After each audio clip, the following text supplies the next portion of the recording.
Okay, आपके पास topic चल रहा था फर्स्ट लॉ ऑफ थर्मोडायनामिक्स। आप बेटा अपनी तवज्जो यहाँ लगा लीजिए सारे। आपके पास टॉपिक चल रहा था first law of thermodynamics. First law of thermodynamics में हमने पढ़ा था कि जब भी आपके पास किसी भी ऑब्जेक्ट को हीट एनर्जी सप्लाई की जाती है, वो यूटिलाइज होती है उसकी इंटरनल एनर्जी को चेंज करने में और साथ साथ वर्क डन करवाने में। जब जब किसी भी ऑब्जेक्ट को हम प्रोवाइड करेंगे डेल्टा क्यू अमाउंट की हीट एनर्जी, तो उसका आपके पास कुछ हिस्सा यूटिलाइज होगा उसकी इंटरनल एनर्जी को चेंज करने के लिए, जबकि rest of the part will be utilise to do some work. और इसकी पूरी मैंने आपको एक्सप्लेनेशन दे दी थी लास्ट क्लास में, मुझे याद है।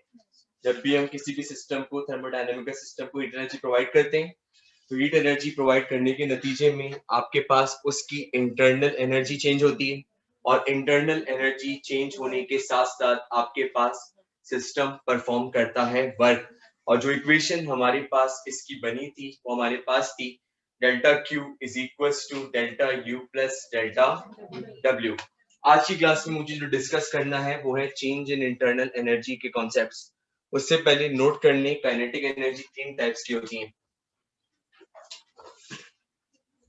काइनेटिक एनर्जी तीन टाइप्स की होती है।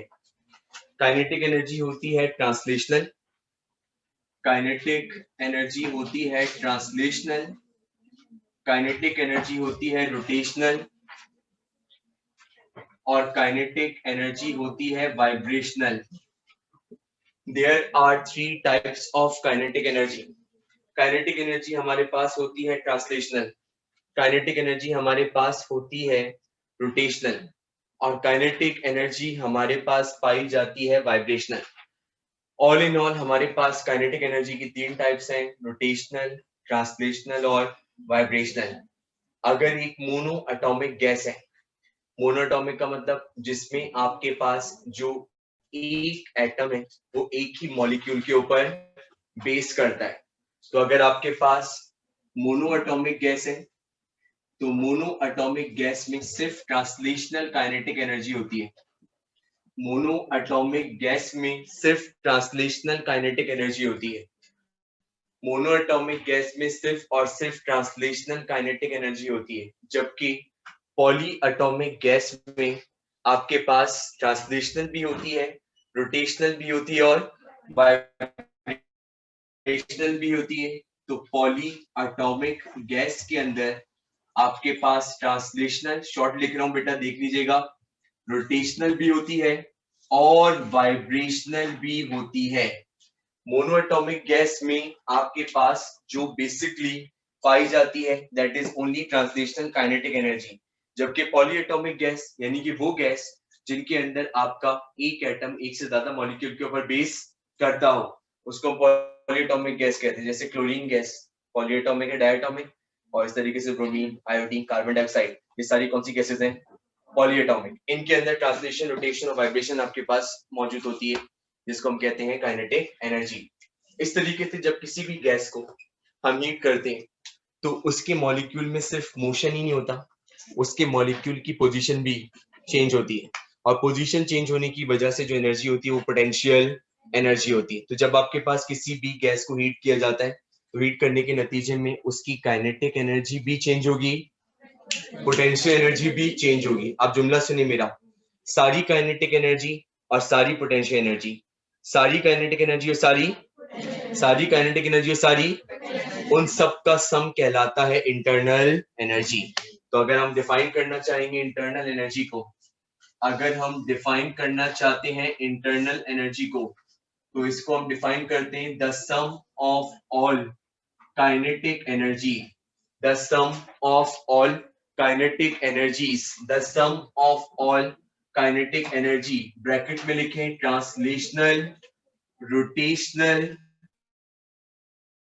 वाइब्रेशनल, ब्रैकेट में लिखे translational, rotational, vibrational, the sum of all kinetic energy, सारी काइनेटिक एनर्जी का सम, सारी काइनेटिक एनर्जी का सम, जिसमें आपके पास ट्रांसलेशनल भी आ गई, रोटेशनल भी आ गई और वाइब्रेशनल भी आ गई, and intermolecular potential energy, and inter, Mariam बातें नहीं करने बेटा, क्लास डिस्टर्ब हो रही है। And intermolecular potential energy, the sum of all kinetic energy, translational, rotational and vibrational, and intermolecular potential energy represents internal energy. वो आपके पास इंटरनल एनर्जी को रिप्रेजेंट करता है। अगर आपसे कोई पूछे कि इंटरनल एनर्जी क्या है, तो आपने बोलना है सिस्टम के अंदर, जी बोले जा रहे हो भाई ये तो बताओ कि अंदर सिस्टम की कौन कौन सी एनर्जी पाई जाती है, तो आप बोलेंगे all form of kinetic energy and intermolecular potential energy. जब उनको हम क्या कर लेंगे, सम, तो सम करने के नतीजे हमें मिलेगी उसकी internal energy. Did you get this?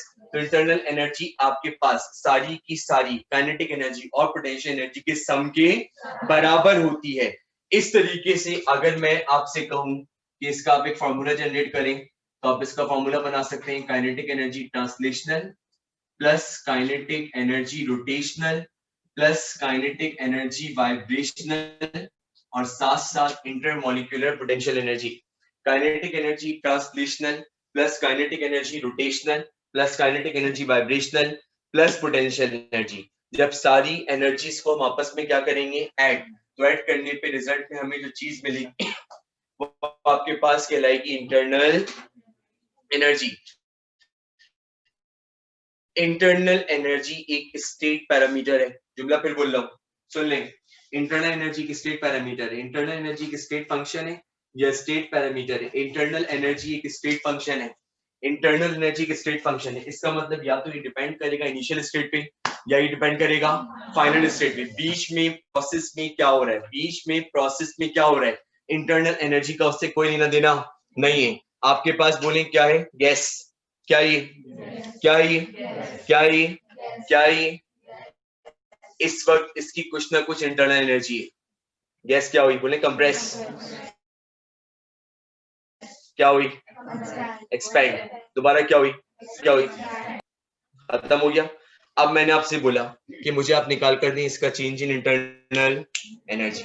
अब या तो आप देखेंगे बिल्कुल स्टार्टिंग की या बिल्कुल एंडिंग की, बीच में ये 10 बार एक्सपेंड हो या 10 बार कंप्रेस हो, उससे इंटरनल एनर्जी का कोई ताल्लुक नहीं है। जितने भी स्टेट फंक्शंस होते हैं या तो आपके पास उनकी बिल्कुल इनिशियल स्टेट देखी जाती है या final state, and they are independent what is being happening with in the process.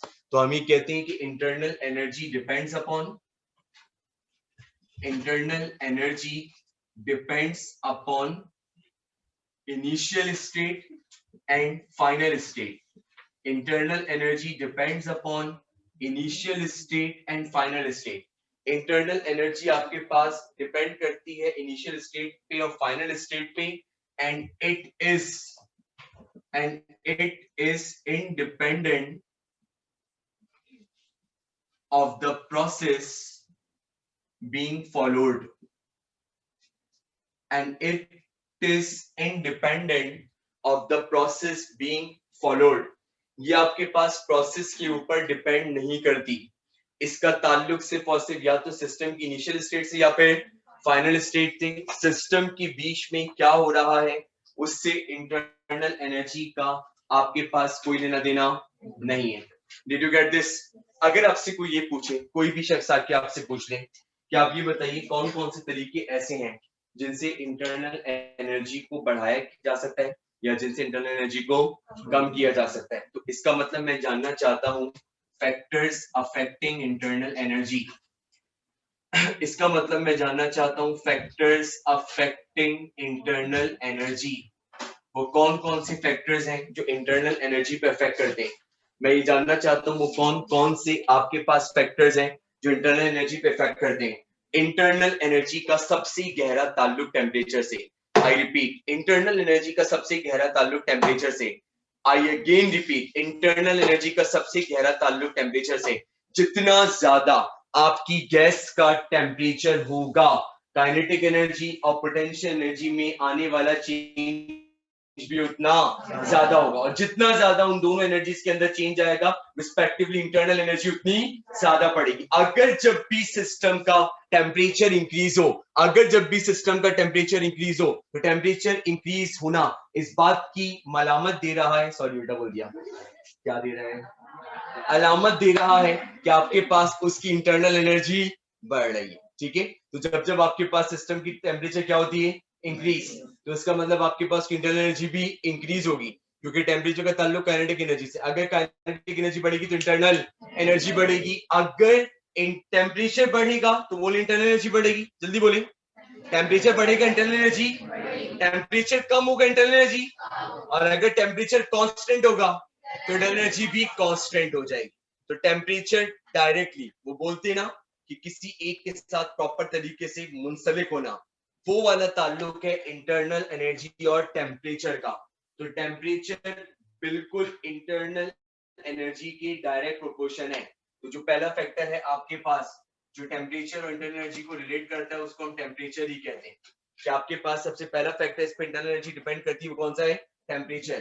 Temperature बढ़ाते चले जाएंगे, इंटरनल एनर्जी बढ़ती चली जाएगी, टेम्परेचर कम होता जाएगा, इंटरनल एनर्जी भी कम होगी। और अगर आपका टेम्परेचर कांस्टेंट हो गया तो इंटरनल एनर्जी भी कांस्टेंट हो जाएगी।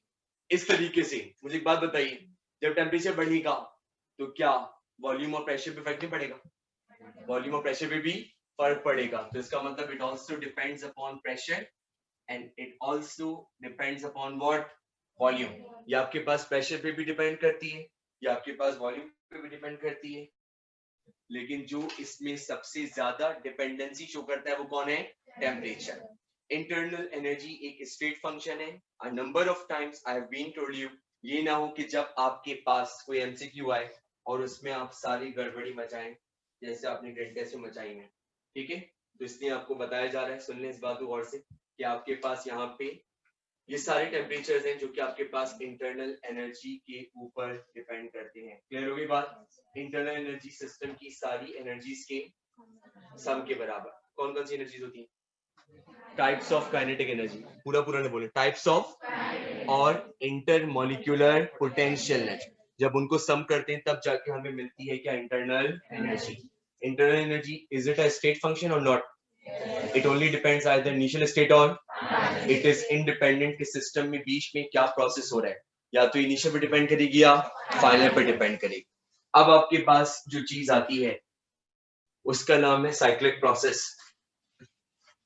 अब आपके पास जो चीज आती है उसका नाम है साइक्लिक प्रोसेस, और ये बहुत इंपॉर्टेंट टॉपिक है, और क्योंकि आप लोग मेडिकल के बच्चे हैं तो आप लोगों की थोड़ी सी पिकिंग पावर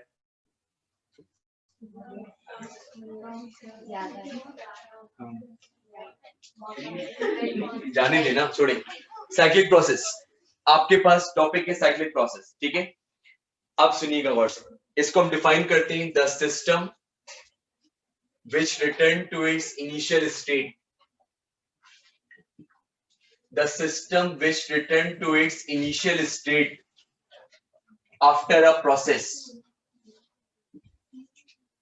बातें मत करें,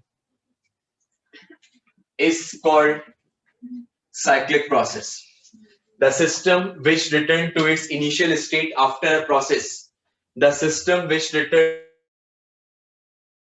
state after a process is called cyclic process. एक ऐसा प्रोसेस जो आपके पास अपनी इनिशियल स्टेट पे वापस आ जाए पूरा प्रोसेस कंप्लीट होने के बाद, एक ऐसा प्रोसेस जो पूरा प्रोसेस कंप्लीट होने के बाद अपनी इनिशियल स्टेट पे वापस आ जाए, एक ऐसा प्रोसेस जो पूरा प्रोसेस कंप्लीट होने के बाद अपनी इनिशियल स्टेट के ऊपर वापस आ जाए, उसको बोलते हैं साइक्लिक प्रोसेस। एक जुमला सुने मैं क्या बोल रहा हूँ, मैंने कहा मेरा जुमला सुने मैं आपसे क्या बोल रहा हूँ। साइक्लिक प्रोसेस सबसे कारामत प्रोसेस है, एक ऐसा process which has more more more advantage. क्यों? क्योंकि जब ये काम करता है तो हमारा काम भी पूरा हो जाता है और सिस्टम वापस वैसा ही हो जाता है जैसे काम करने से पहले था। बहुत सारे बेवकूफ कहते हैं जब ये वापस आ रहा है तो ये काम क्या कर रहा है, तो भाई एक बात बताएं, वापस आएगा तो घूम कर आ जाएगा, ऐसे आएगा, घूम कर आएगा। तो जब तक वो घूम रहा है इसका मतलब और क्या परफॉर्म हो रहा है, वर्क। अभी बताऊंगा एग्जाम्पल भी, क्या परफॉर्म हो रहा है, तो इसमें वर्क भी होता है और सिस्टम की इनिशियल कंडीशन भी बिल्कुल सेम रहती है। तो एक ऐसा प्रोसेस जिसमें आपके पास सिस्टम पूरा प्रोसेस कंप्लीट होने के बाद अपने ओरिजिन को रिटेन कर ले, अपनी इनिशियल स्टेट पे वापस आ जाए, उसको बोला जाता है कौन सा प्रोसेस? Cyclic process. मैंने आप सबको एक गाड़ी दी, जस्ट इमेजिन, ठीक है, और गाड़ी आपके अपने पैसों की थी, ठीक है, तो आप सबको गाड़ी दी, उसके अंदर हमने भरवा दिया पेट्रोल, और वो ऐसा पेट्रोल था जो आपके पास कभी भी खर्च नहीं, मैं कुछ बोलूं, वो एक ऐसा पेट्रोल था जो आपके पास खर्च नहीं होता था, इसलिए आपके पास एक अनलिमिटेड टाइम था, जब तक आप चाहें आप गाड़ी को राइड कर सकते। अब आप मुझे एक बात बताइए जरा गौर से सोचें, अभी गाड़ी यहाँ खड़ी है, ठीक है, अभी आपके पास ब्रेक अपनी जगह पे, गाड़ी के गियर्स अपनी जगह पे, मलिया सुन रही, ब्रेक अपनी जगह पे, गियर्स अपनी जगह पे, रेस अपनी जगह पे, स्टीयरिंग अपनी, सब कुछ अपनी जगह पर। Agree? This is what initial state, this is what, this is what. अब आपने गाड़ी ड्राइव करना शुरू की। आप मुझे बताइए, जब आप गाड़ी ड्राइव करेंगे, क्या बीच में आप उसका गियर चेंज कर रहे होंगे कभी ना कभी? बोले बेटा, क्या आप उसकी रेस चेंज कर रहे होंगे? क्या आप कभी ना कभी ब्रेक अप्लाई कर रहे होंगे? क्या आप उसकी स्टीयरिंग चेंज कर रहे होंगे? एम आई राइट? ये सारे काम आप कर रहे हैं, इसका मतलब कभी आपका जो पाँव है वो ब्रेक पर है, कभी आपका हाथ गियर पर है, और ये सारे काम हो रहे हैं, मतलब मुस्तकिल तौर पे अगर ब्रेक अप्लाई कर रहे हैं तो कोई चीज कंप्रेस भी हो रही है, जब ब्रेक से पाँव हटाएंगे तो कोई चीज एक्सपेंड भी होगी, और मुस्तकिल तौर पे जब गियर चेंज हो रहे हैं तब भी कोई चीज कभी कंप्रेस हो रही, कभी एक्सपेंड हो रही। अब आपने ये सारा काम कर लिया, जगह पे पहुंच गए जहां पे आपको जाना, अब होगा अपनी जगह पर होगा, जल्दी बोले। रेस भी अपनी, गियर्स भी अपनी, स्टीयरिंग भी अपनी, यहाँ पर भी अपनी जगह पे था, वहां पे भी अपनी जगह पे था। इसका मतलब गाड़ी की जो इनिशियल स्टेट थी वही फाइनल स्टेट, और बीच में गाड़ी चली, बीच में गाड़ी, तो ये गाड़ी का चलना क्या है? वर्क। गाड़ी का चलना क्या है? गाड़ी का चलना क्या है? इसको कहते हैं कौन सा प्रोसेस? Cyclic process. एक ऐसा प्रोसेस जिसमें आपकी गैस वर्क करे, और वर्क करने के बाद उसकी एग्जैक्टली उसकी इनिशियल स्टेट से मैच करती हो, जिसमें उसके जो इनिशियल पैरामीटर्स हो वो इसके फाइनल पैरामीटर्स हो। उस प्रोसेस को हम अपनी यूजुअल लैंग्वेज में क्या नाम देते हैं? Cyclic process. मेरे पास यहाँ पे मौजूद है इस वक्त एक सिलेंडर, इस सिलेंडर के अंदर मेरे पास मौजूद है एक गैस, मेरे पास एक सिलेंडर मौजूद है, सिलेंडर के अंदर मेरे पास क्या मौजूद है? गैस। अभी इस गैस का प्रेशर कितना है बोले? वॉल्यूम कितना है? टेम्परेचर कितना है? और इनिशियल इंटरनल एनर्जी कितनी है? प्रेशर कितना है? Volume, temperature, initial internal energy. आपके पास गैस को मैंने कर दिया कंप्रेस, गैस ऐसी हो गई, फिर मैंने गैस को थोड़ा सा एक्सपेंड किया, गैस ऐसी हो गई, और फिर दोबारा से मैंने इसको बेटा कंप्रेस किया, तो आपके पास ये ऐसी हो गई। प्रोसेस कंप्लीट हो गया, यहां से शुरू हुआ था, यहाँ के खत्म। इस पॉइंट का प्रेशर बोले P2, वॉल्यूम बोले, टेम्परेचर बोले, और इंटरनल एनर्जी U2। प्रेशर कितना है? Pressure, volume, temperature, internal energy. अब मैंने इनको चेक किया, ये क्या है? ये क्या है? अगर ये 2 एटमॉस्फेयर था तो ये भी 2 एटमॉस्फेयर। अगर इसका वॉल्यूम 1 मीटर क्यूब था तो इसका वॉल्यूम भी 1 मीटर क्यूब। अगर इसका टेम्परेचर 273 केल्विन था तो इसका टेम्परेचर भी 273। अगर इसकी इंटरनल एनर्जी इस वक्त 30 जूल्स थी तो इसकी भी 30 जूल्स। बीच में क्या गैस, तो इसका मतलब क्या परफॉर्म हो रहा है? वर्क। क्या परफॉर्म हो रहा है? और वर्क करने के बाद it get back to its original state, या अपनी ओरिजिनल स्टेट पे वापस आया। इस प्रोसेस को हम बोलते हैं कौन सा process? Cyclic process. Cyclic process में हर वो चीज जो इनिशियली थी वो डिट्टो मैच करती है फाइनल से। तो इसका मतलब मैं लिख सकता हूं आपके सामने P1 is equal to P2, V1 is equal to V2, और T1 is equal to T2, और U1 is equal to U2।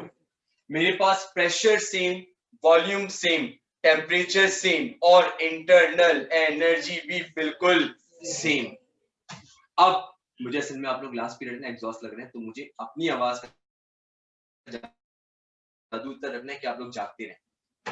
तो मेरे पास U1 और U2 दोनों कितने सेम।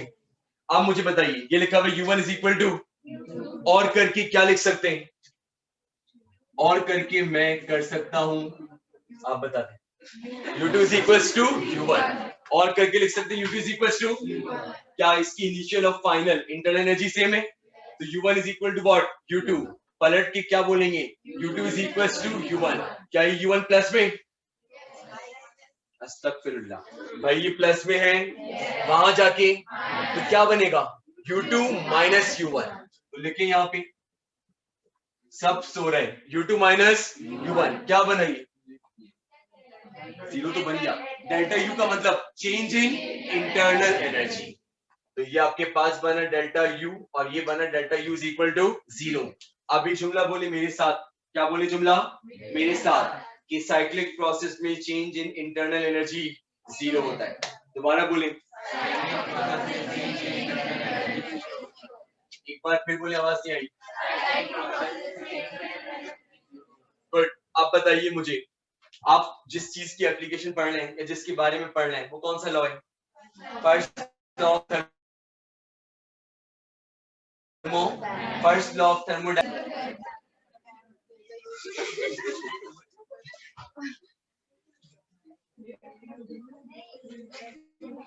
बेटा मैंने इक्वेशन बताने को बोला है, उसकी धज्जियां उड़ाने को नहीं। First law of thermodynamics equation, delta Q is equals to delta U plus delta W।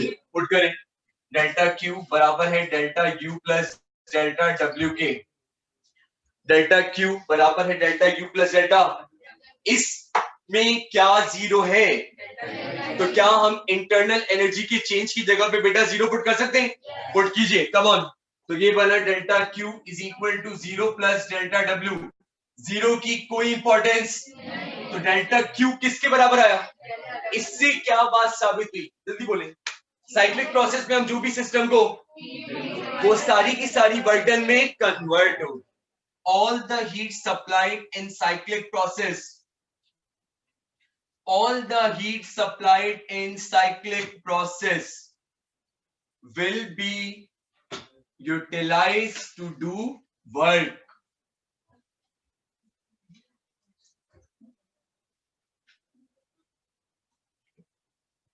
All the heat supplied in cyclic process, all the heat supplied in cyclic process will be utilized to do work. Cyclic process में आप जितनी भी उसको heat provide करेंगे वो सारी की सारी किसमें यूटिलाइज होगी, वर्क में, किसमें होगी। अब एक बहुत ही इंपॉर्टेंट बात बताने जा रहा हूँ, अपने दिमागों को हाजिर रखिएगा, एमसीक्यू में गड़बड़ हो जाएगी, मैं बता रहा हूँ। आपके पास जब मैंने फर्स्ट लॉ ऑफ थर्मोडायनामिक्स पढ़ाया था, what I told you, first law of thermodynamics में जो हीट एनर्जी देते हैं वो इनपुट होती है, am I right? इसका मतलब यहाँ डेल्टा Q एक्ट कर रहा है एज एन इनपुट, और हमारे पास आउटपुट क्या चाहिए होता है, वर्क। आउटपुट क्या चाहिए होता है, पॉज नहीं आना चाहिए बीच में। इनपुट क्या देते हैं, डेल्टा Q, आउटपुट क्या चाहिए, तो इसका मतलब वर्क डन एक्ट कर रहा है, व्हाट बोले। अब मुझे बताइए, क्या डेल्टा Q डेल्टा W के बराबर है बेटा, तो क्या इनपुट आउटपुट के बराबर है। अब बोलें, जब इनपुट आउटपुट के क्या हो जाता है, जब इनपुट आउटपुट क्या हो जाता है, तो ऐसी मशीन की एफिशिएंसी होती है 100%। तो फर्स्ट लॉ के हिसाब से 100% तक, 100% नहीं 100% तक, जुमले में फर्क है, 100% नहीं 100 यानी कि 100% भी और उससे कम भी, 100% भी और उससे, तो फर्स्ट लॉ के हिसाब से 100% तक efficiency is possible. First law के हिसाब से 100% तक एफिशिएंसी पॉसिबल है। एफिशिएंसी 100 से कम हो सकती है, 100 हो सकती है, लेकिन कभी 100 से ज्यादा नहीं हो सकती। तो फर्स्ट लॉ के हिसाब से efficiency is possible up to 100%। आपके पास फर्स्ट लॉ कहता है कि किसी भी मशीन की एफिशिएंसी हो सकती है, 100 तक हो सकती है, but it can never exceed from 100, ये आपके पास 100 से कभी एक्सीड नहीं कर सकती। अब आपके सामने मैं इसको मैंने अधूरा छोड़ा ना, तो फायदा नहीं है फिर कल की क्लास है। मुझे पता है आप में से बहुत सारे बच्चों को मुझे बात रिवाइज करवानी पड़ेगी, और मेरा कल जो प्रोसेस आइसोबैरिक प्रोसेस वो नहीं हो पाएगा उसका टारगेट। आपके सामने अब मैं जो बात करने जा रहा हूँ उसको सुनिएगा। कुछ मशीन्स हमारी जिंदगी में प्रैक्टिकली एग्जिस्ट नहीं करती, they are just hypothetical machines, जिनकी हम सिर्फ आने वाले वक्तों के अंदर एक इमेजिनेशन कर सकते हैं कि ऐसा भी टाइम आएगा कि ऐसी मशीन्स भी बनाई जाएंगी, जिसमें पहली मशीन हमारी आम जबान में कहलाती है PPM1। अगर आपसे कोई पूछे कि PPM1 क्या है, तो आपने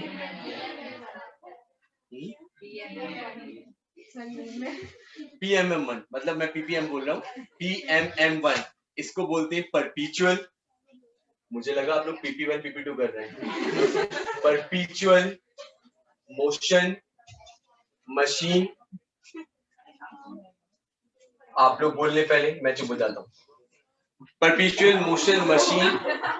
कौन था ये? खड़े हो जाइए जरा, खड़े हुई। आपको पता ना मेरी एक बात होती है जो मैं लग जाती है। खड़े हो, आप खड़े हुई।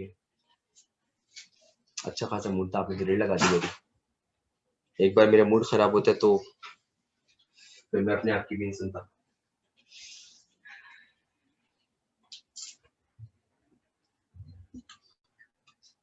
बोले आप, मैं चुप हो जाता हूँ। बोलिए, आपने ओके बोले ना, दैट मीन्स यू हैव।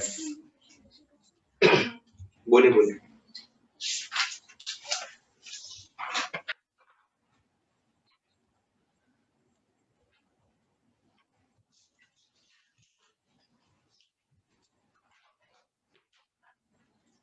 आजकल ऐसे ऐसे बच्चों से ऐसी ऐसी बातें सुनने को मिल रही हैं जो मैंने कभी एक्सपेक्ट भी नहीं की,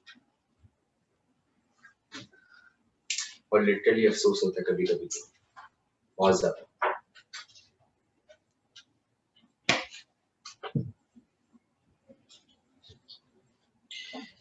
PPM1 परपीचुअल motion machine of first kind, इसको बोलते हैं परपीचुअल motion machine of first kind. परपीचुअल का वर्ड बेटा इंडिकेट करता है तसव्वुरात को। Take your seat. परपीचुअल का वर्ड इंडिकेट करता है तसव्वुरात। तसव्वुर की इंग्लिश आप जानते हैं, इमेजिनेशन। ठीक है, इसको डिफाइन करते हैं the machine which performs more work, the machine which performs more work than the heat provided to it. The machine which performs more work than the heat provided to it is called perpetual motion machine of first kind, PMM1. The machine which performs more work than the heat provided to it is called perpetual motion machine of first kind.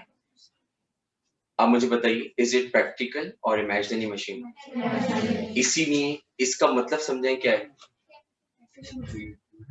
हाँ, मतलब इसको हम heat कम देंगे और ये work ज्यादा करे।